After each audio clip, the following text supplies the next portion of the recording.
আসসালামু আলাইকুম ওয়া রাহমাতুল্লাহি ওয়া বারাকাতুহু। Welcome to my channel online class 786। সুপ্রিয় 2021 সালের এসএসসি পরীক্ষার্থী বায়োবি অর্থাৎ বাংলাদেশ উন্মুক্ত বিশ্ববিদ্যালয় থেকে যারা এবার নবম শ্রেণীতে আছো, তোমরা যারা পরীক্ষার্থী, তাদের জন্য আজকে আমরা মানবিক বিভাগ প্রথম বর্ষ নবম শ্রেণী বাংলাদেশের ইতিহাস ও বিশ্ব সভ্যতা দ্বিতীয় অ্যাসাইনমেন্টের উত্তর 2021 নিয়ে আজকে আমরা আলোচনা করব। তো আমরা প্রথমে অ্যাসাইনমেন্টের প্রশ্নটা নিয়ে আলোচনা করব, তারপর আমরা অ্যাসাইনমেন্টের উত্তর আলোচনা করব। দেখো, আমাদের সকল অ্যাসাইনমেন্টের 100% সঠিক উত্তর পেতে চ্যানেলটি সাবস্ক্রাইব করে পাশে থাকা বেল বাটনটি ক্লিক করে দাও, তো আমার দেওয়া সকল অ্যাসাইনমেন্টের নির্বাচন সবার আগে পেয়ে যাও। তো তোমাদের আজকের অ্যাসাইনমেন্টের বিষয় হলো বাংলাদেশের ইতিহাস বিশ্ব সভ্যতা অ্যাসাইনমেন্ট 2021, অ্যাসাইনমেন্ট ক্রমিক নম্বর 2, বিষয় কোড হচ্ছে 1659, বিভাগ মানবিক। অ্যাসাইনমেন্টের শিরোনাম প্রাচীন মিশরের লিপিমালা লিখন পদ্ধতি কেমন ছিল। এই শিরোনামের উপর তোমাদেরকে লিখতে হবে প্রাচীন মিশরের লিপিমালা লিখন পদ্ধতি কেমন ছিল। তো এখানে দেখতে পাচ্ছ মিশরীয় সভ্যতার অন্যতম প্রধান বৈশিষ্ট্য ছিল লিপি বা অক্ষর আবিষ্কার। নগর সভ্যতা বিকাশের সঙ্গে সঙ্গে মিশরীয় লিখন পদ্ধতির উদ্ভব ঘটে। 5000 বছর পূর্বে তারা সর্বপ্রথম 24টি ব্যঞ্জন বর্ণের বর্ণমালা আবিষ্কার করতে সক্ষম হয়। প্রথম দিকে ছবি এঁকে তারা মনের ভাব প্রকাশ করত। এই লিখন পদ্ধতির নাম ছিল চিত্রলিপি। দেখতে পাচ্ছ দুইটা চিত্রলিপি। এই পদ্ধতিকে বলা হতো হায়ারোগ্লিফিক। এই চিত্রের মাধ্যমে তারা তাদের মনের ভাব প্রকাশ করত, বিভিন্ন কিছু তারা এটা দিয়ে বোঝাতো।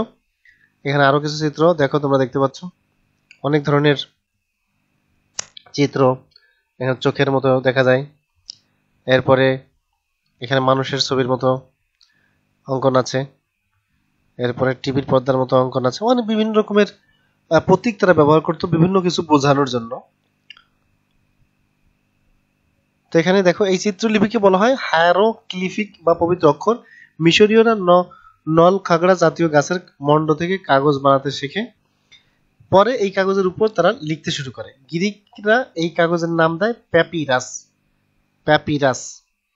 সেই প্যাপিরাস থেকে কিন্তু যে শব্দ থেকে ইংরেজি পেপার শব্দের উৎপত্তি, এখানে উল্লেখ্য নেপোলিয়ন বোনাপার্টের মিশর জয়ের সময় একটি পাথর আবিষ্কৃত হয় যা রসেটা স্টোন নামে পরিচিত। এতে গ্রিক এবং হায়ারোগ্লিফিক ভাষায় অনেক লেখা ছিল, যা থেকে প্রাচীন মিশরের অনেক তথ্য জানা যায়। এরপরে ফারাও যুগের কিছু ঘটনা এখানে দেওয়া আছে, তোমরা এটা দিয়ে দিবে। এরপরে তোমরা হেরাটিক লিপি অক্ষরটি ডেমোক্রিট নামে অভিহিত হয়, এগুলো সুন্দর করে লিখবে। তারপরে হচ্ছে ডেমোটিক লিপি, এখান থেকে মিশরীয় লিপির পাঠোদ্ধারের কাজে ফলকটির বিশেষ ব্যবহার।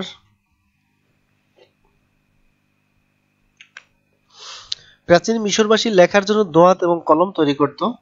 এরা অবশ্য হায়ারোগ্লিফিক লিপির অপভ্রংশ।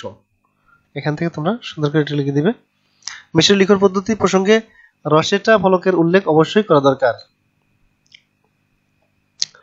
প্রাচীন মিশরীরা তাদের লেখার কাজে ব্যবহার করার জন্য এক প্রকার কাগজ তৈরি করতে জানতো। প্যাপিরাস নামক এক প্রকার ঘাস তারা কাগজ প্রস্তুত করত। তাদের তৈরিকৃত কাগজের নিদর্শন ব্রিটিশ মিউজিয়ামে সংরক্ষিত আছে। কাগজ তৈরি করেই তারা ক্ষান্ত ছিল না, প্রাচীন মিশরবাসী লেখার জন্য দোয়াত ও কলম তৈরি করত।